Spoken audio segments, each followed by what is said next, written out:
Last spring, I was able to travel to the beautiful Rio de Janeiro, Brazil in South America. I was so excited to visit the exotic beaches I've heard about in Barry Manilow's favorite song, Copacabana. Not to mention, Brazil was the home of the 2014 Soccer FIFA World Cup.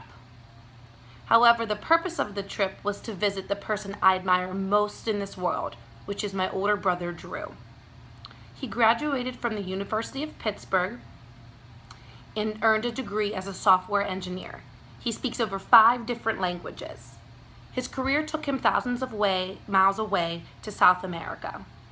Although we are extremely close and FaceTime every single week, it had been a year since I had physically seen him and was able to give him a real, genuine hug. Therefore, my trip to Brazil was amazing because I got to experience the Brazilian culture at its finest with not only my brother, but my very best friend. I traveled to Brazil alone at the age of 23 years old, unable to speak a lick of Portuguese whatsoever.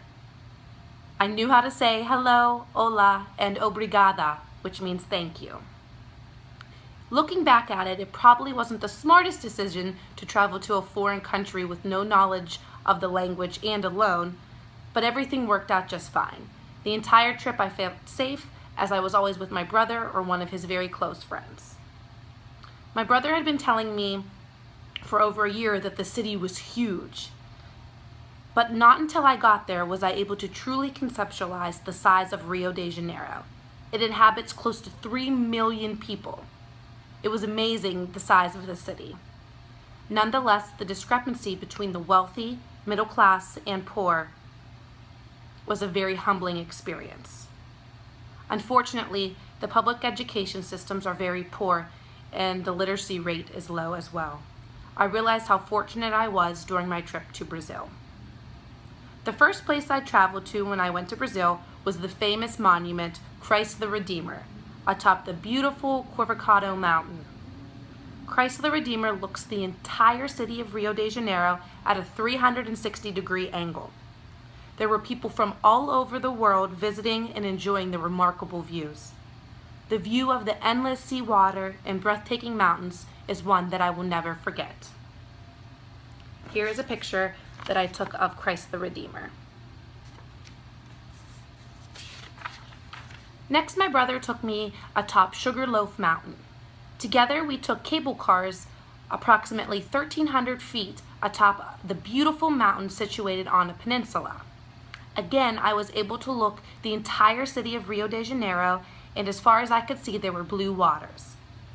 Here's a picture of the cable cars that we were in, traveling up the mountain. And this is the beautiful Corcovado Mountain. Ensuring that I was the typical tourist, my brother ventured to the highly populated Ipanema and Copacabana beaches. Again, people from all over the world were enjoying the beautiful sandy beaches and clear ocean waters for miles and miles. The beaches were absolutely gorgeous, like nothing I've ever experienced before. The ocean water was warm and there were little waves. Vendors were walking around selling different beverages, authentic foods, and souvenirs.